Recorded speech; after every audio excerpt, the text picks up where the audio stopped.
Courts and legislators had long been in the business of conferring racial identities. In the South, to enforce Jim Crow segregation and laws against mixed marriages, courts had to first determine who was black under law. And here's where it really gets interesting. You got some places, for example, Virginia law defined a black person as a person with 1/16th African ancestry. Now, Florida defined a black person as a person with 1/8 African ancestry. Now, Alabama said, you're black if you got any black ancestry, any African ancestry at all. But you know what this means? You can walk across a state line and literally, legally change race. Now, what does race mean under those circumstances?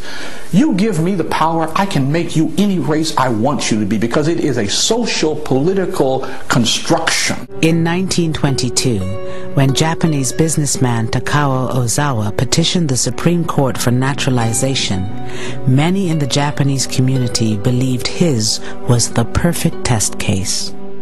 Takao Ozawa came from Japan, went to the University of California at Berkeley for a few years, then moved to Hawaii where he had a family, and he applied to become a naturalized citizen in 1915. In his brief, Ozawa argued that his skin was as white as any so-called Caucasian, if not whiter, but he made a much more important second argument.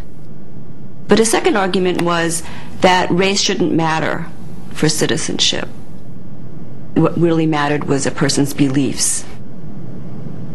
My honesty and industriousness are well known among my Japanese and American friends. In name, Benedict Arnold was an American, but at heart he was a traitor. In name, I am not an American, but at heart, I am a true American. The Supreme Court ruled that Ozawa could not be a citizen. They said he was not white within the meaning of the statute and therefore not eligible to citizenship. And the court said, well, he's not white because he's not Caucasian, and Caucasians are whites. The court ruled that according to the best-known science, Ozawa was not Caucasian, but of the Mongolian race. But the court would not be bound by science in policing the boundaries of whiteness. The court took up the case of Bhagat Singh Thind, a South Asian immigrant and U.S. Army veteran who petitioned for citizenship on the grounds that Indians were of the Aryan or Caucasian race, and therefore white. And he makes the scientific argument, having learned something actually from the Ozawa case, that he is Caucasian. He gets scientific authority to speak on his behalf, that in fact South Asians are included in the Caucasian race.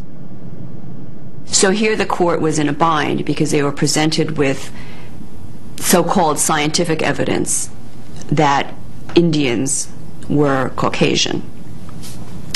And the court solved this problem by saying that it didn't matter what science said, so-called science. They actually said white is not something that can be scientifically determined, but white is something that is subjectively understood by who they called the common person, the common man. It may be true, reasoned the court, that the blonde Scandinavian and the brown Hindu have a common ancestor in the dim reaches of antiquity, but the average man knows perfectly well that there are unmistakable and profound differences between them today.